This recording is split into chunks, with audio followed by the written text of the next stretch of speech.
Fala galera, beleza? Sejam bem-vindos aí a mais um vídeo do nosso canal. O vídeo de hoje a gente vai trocar uma ideia sobre o KNSC, o KCRE e o KNCR. Vamos falar sobre os três fundos aí de papel da Kinea. Lembrando que o vídeo do KNIP e do KNHY já saiu, né? Vocês sabem que eu faço essa separação nos vídeos. E vamos lá, vamos começar pelo KNSC. Teve aí um patrimônio de 1,2 bi, já tem um tempinho que esse fundo não faz emissão, né? A última que fez também não foi aquela coisa, mas de toda forma já é um grande fundo, né? São 82 mil cotistas, pagou 94 centavinhos, vem melhorando a distribuição, né? A questão da deflação vem pegando ainda, né? Carteira dele tá marcada em IPCA mais 8,62, CDI mais 3,51, liquidez diária de quase 4 milhões por dia, muito bom, hein? Patrimonial em 88, caiu pra caramba, hein? Patrimonial desse fundo tá derretendo. É marcação a mercado, galera, não tem o que fazer, né? Faz parte. E assim, no futuro, a gente não sabe quando, que os juros futuros se acalmarem, esse patrimonial voltar a subir, mas é difícil falar assim, quando é que vai começar a subir? Depende muito do fator, né? De toda forma, a cota ainda está abaixo do patrimonial. E de outra maneira, até no patrimonial, pagando esse valor de 94, já dá um rendimento aí interessante, né? Lembrando que esse é um fundo com uma pegada mais high grade e tal. Enfim, hoje o fundo ele está operando alavancado, está com uma alavancagem até considerável, né? A Kinea não passa muito de 10% de alavancagem, o fundo está bem nesse limite, a gente consegue ver, tá bem 10%. Geralmente nos fundos dela, acho que o maior valor que eu vi foi 13, viu? Só me falha a memória, mas mais ou menos por aí. Esse fundo é indexador misto, né? Então a gente tem uma parcela em IPCA, 62% do fundo, que está marcada em IPCA mais 8,62, e o restante, né, os outros 40%, tá aí marcado em CDI mais 3,51. Tá ok, galera, tá ok. Assim, é um fundo high grade, né? A gente tem que lembrar disso. A gente vai conversar um pouco disso mais lá para baixo. Pagou 94 centavinhos, é a taxa de administração de 1,20. Cara, né? Tá na hora de chegar no patamar mais civilizado. E ele comenta sobre a questão da inflação e tal, dando um alento pro cotismo, mostrando assim, olha, pô, ano que vem deve ter uma inflação aí e tal, o rendimento do fundo vai ficar no patamar legal. Durante o mês ele fez um investimento aqui pequeno de 13 milhões de reais, IPCA mais 10 a taxa bem boa, de um desenvolvimento de um galpão logístico lá em Extrema. A gente viu isso também no KNIP e no High Yield também. A alavancagem, conforme eu já comentei, né, que são as operações compromissadas. Hoje o fundo aí operando 10% alavancado, e aqui como ele está entre CDI e IPCA, a gente consegue ver o yield considerando a marcação mercado e o yield médio da curva, né, que foi lá de trás, né, quando ele comprou sem considerar a marcação, né, então IPCA mais 6,78, CDI mais 3,63, e aí considerando a marcação aqui a gente consegue ver 3 milhões e 700 mil por dia de liquidez muito boa. A cota vem sofrendo, né, vem caindo bastante, né, olha só como é que ela vem derretendo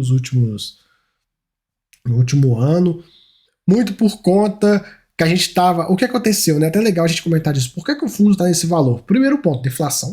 A deflação jogou muito, a cota a mercado.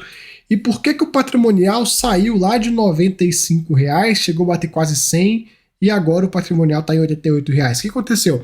Questão da marcação a mercado. O fundo ali nasceu, depois se você quiser, termina o vídeo e abre lá o gráfico do Tesouro, lá em novembro de 2020, vê o valor que estava e vê o valor que está hoje. Está muito mais alto, e aí o fundo sofreu essa marcação, por isso que o VP foi caindo.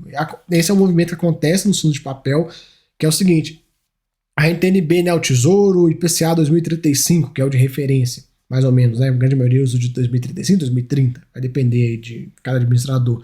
Mas esse tesouro começou a subir, o que acontece? O que o mercado entende quando o tesouro sobe? Ele olha o seguinte e fala assim, cara, eu tenho o título com o menor risco de todos, que é o título do governo, que não é o de menor risco, subindo, uma taxa melhor. Logo, para que eu vou investir num CRI de uma empresa qualquer? Não, vou comprar o título do governo. E aí, lá atrás, quando você tinha a operação dessa empresa qualquer, né, que eu utilizei de exemplo, sei lá, IPCA mais 6. Hoje o Tesouro tem IPCA mais 6, você vai comprar o título da empresa ou o Tesouro? O Tesouro, óbvio, não tem nem desculpa. Mas tem imposto, não sei o que, beleza, mas só de não ter risco nenhum, segue a vida. E aí o que acontece com esse CRI? Pra ele não ficar lá jogado de lado, no canto, sozinho, ele desvaloriza, porque ele começa a perder valor para ele ajustar o prêmio em relação ao NTNB. Então ele começa a perder valor, começa a perder valor, e aí a taxa dele vai aumentando. Mas como ele perde valor, o VP cai. Então é isso que acontece, cara. Movimento normal, faz parte. Hoje a gente tá vindo aí nos últimos 2 anos, vendo esse movimento de alta da NTNB, então acaba que fica meio chata a situação, mas de toda forma também, chegar em algum momento que o país engrenar e for, e os investidores enxergarem um risco menor, a NTNB começar a voltar para um patamar mais calmo, a gente vai ver esse PP voltar a subir. Mas assim, é difícil falar quando que isso vai acontecer e tal, totalmente imprevisível, mas nesse momento. O fundo gerou 94, pagou 94, e aqui os rendimentos, olha só, o primeiro no pré-deflação, o momento todo de deflação que ele pegou, e o final da deflação. Ele até que passou bem pela deflação, não precisou usar reservas de forma exagerada, a gente consegue ver aqui pela DRE lá. Não usou reserva de forma exagerada, passou tranquilo, mas muito por conta da parcela CDI. A parcela CDI que segurou o rojão. Né? Não foi igual no KNIP, que não tinha para onde correr, e aí acabou que teve que usar reserva e tal, enfim.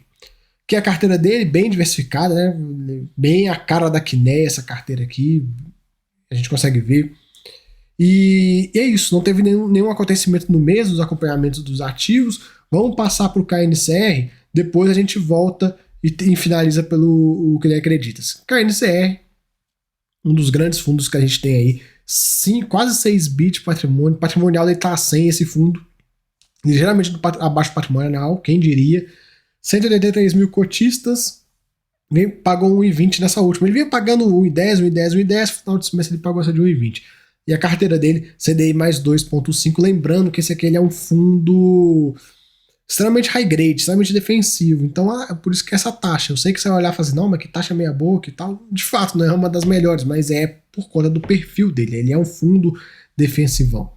Hoje o fundo também rodando com uma alavancagemzinha, né? Os fundos todos da Kinea, taxa da média da praticamente todo o fundo indexado ao CDI tem uma mixariazinha em caixa e tal, e ele pagou 1,20. Taxa de administração dele já é um pouco mais civilizada, 1,08.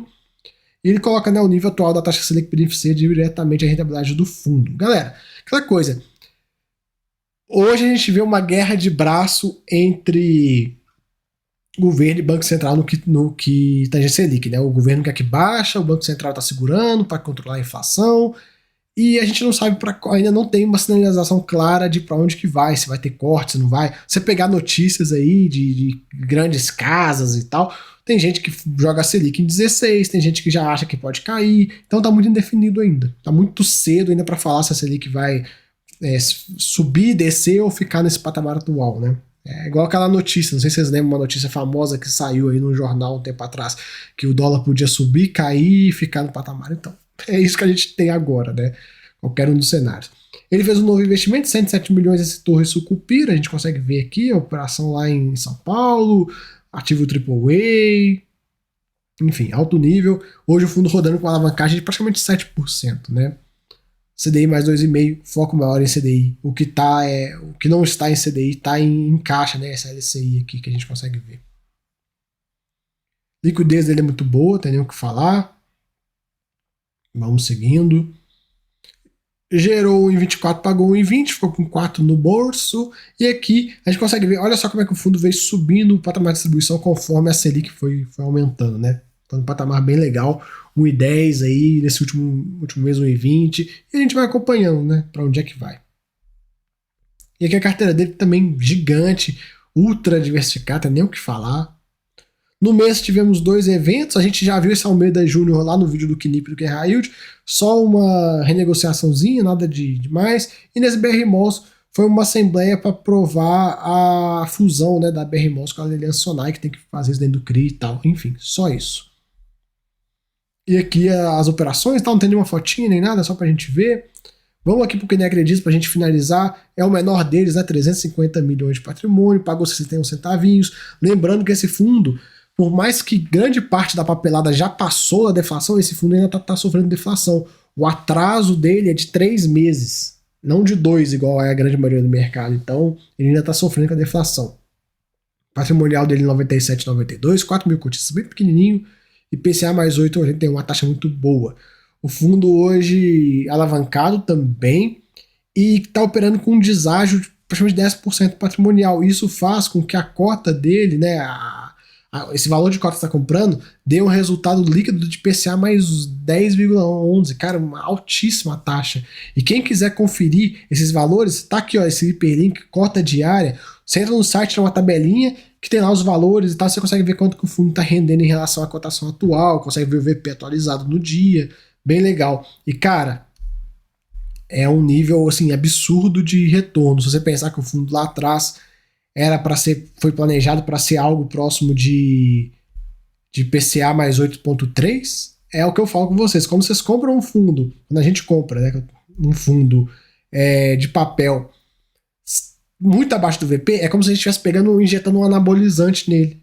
E aí aumenta demais o resultado para a gente. Bem, bem interessante isso. Ele coloca o seguinte, aí fala um pouco sobre a inflação e tal, que não deve ter mais inflação e tal, isso a gente já está sabendo.